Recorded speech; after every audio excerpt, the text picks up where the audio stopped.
कुदरत जब कहर बरपाती है, जिंदगी यकायक उत्तरकाशी बन जाती है।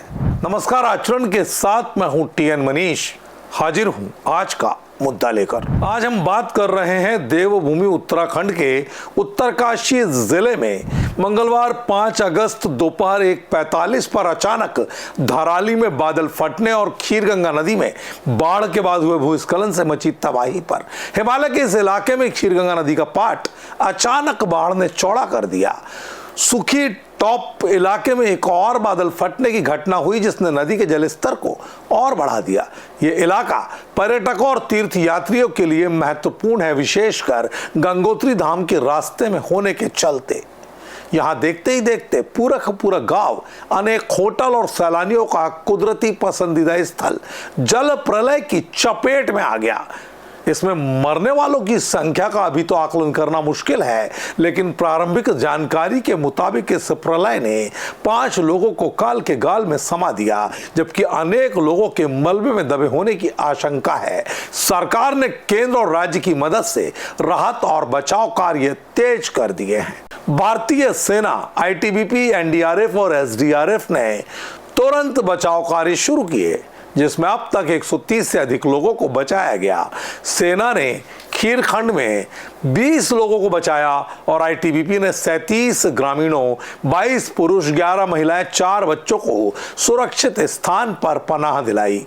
एनडीआरएफ ने कुत्तों की मदद से शवों और जीवित लोगों की तलाश तो की, लेकिन भारी बारिश और मौसम की खराबी ने हेलीकॉप्टर सेवाओं को बाधित कर दिया। सरकार ने जो हेल्पलाइन नंबर जारी किए हैं वो इस प्रकार है: 01374222126, 01374222722, 9456556431 जारी किए हैं ताकि फंसे लोगों के परिजनों को जानकारी मिल सके। प्रधानमंत्री नरेंद्र मोदी, गृह मंत्री अमित शाह और रक्षा मंत्री राजनाथ सिंह ने मुख्यमंत्री पुष्कर धामी से पूरे मामले में बात की और केंद्र सरकार की मदद का आश्वासन दिया।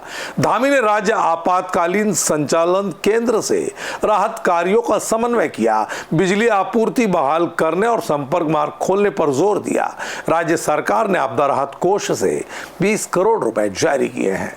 मौसम खराब होने के कारण से अनेक स्थानों पर मार्गों का जो संपर्क है वो कट गया है और कुछ पुल भी जो है क्षतिग्रस्त हो गए हैं। उसके कारण से वहाँ पर पहुँचना भी मुश्किल हो रहा है, लेकिन उसके बावजूद भी सभी एजेंसियाँ, सभी लोग जो वहाँ पर पहुँच गए हैं, रेस्क्यू के काम में लगे हैं। हमने राज्य के स्तर पर भी 10 डिप्टी एसपी, 3 एसपी और लगभग 160 पुलिसकर्मी भी इस काम में लगाए हैं जो राहत और बचाव के काम को।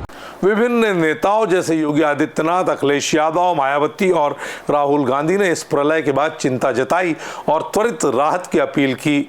मौसम विभाग के मुताबिक मानसूनी ट्रफ और पश्चिमी विक्षोभ के कारण भारी बारिश हुई और विशेषज्ञों का मानना है कि जलवायु परिवर्तन और निर्माण गतिविधियों ने ऐसी घटनाओं की आवृत्ति अचानक बढ़ा दी है। पहाड़ों पर बढ़ते सीमेंट कंक्रीट के जंगलों ने कथित विकास की आंधी में कुदरत को इससे पहले भी नाराज किया है। अब संभलने की बारी हमारी है। मौसम विभाग ने भारी बारिश के लिए हरिद्वार, नैनीताल और उधम सिंह नगर में लाल अलर्ट और अन्य क्षेत्रों में नारंगी अलर्ट जारी किया है। विशेषज्ञों का मानना है कि जलवायु परिवर्तन, हिमालयी क्षेत्रों में निर्माण गतिविधियों के चलते ऐसी घटनाएं लगातार बढ़ी है। अगर हम मीडिया की बात करें तो अनेक मीडिया संस्थानों ने बादल फटने से अरबों लीटर बारिश 1 मिनट में गिरती है ऐसा दावा किया है, जो बाढ़ का कारण बनती है। वर्तमान में बचाव कार्य जारी है, लेकिन मौसम की खराबी के कारण चुनौतियां तन कर खड़ी है। स्कूलों को 9 जिलों में बंद कर दिया गया है।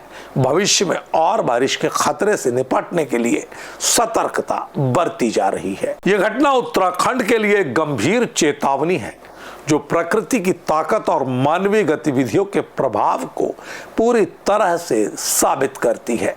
हमें उम्मीद है कि बचाव कार्य सफल होंगे, पीड़ितों को जल्द से जल्द राहत मिल सकेंगी।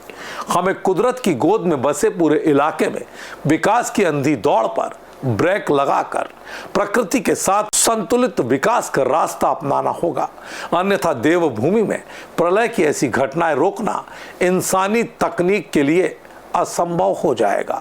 आज के मुद्दे में इतना ही, मुझे दीजिए इजाजत। आप बने रहिए आचरण न्यूज के साथ। नमस्कार। देश दुनिया की सभी खबरें देखने के लिए जुड़े रहिए आचरण न्यूज से। आचरण न्यूज, हर कदम आपके साथ।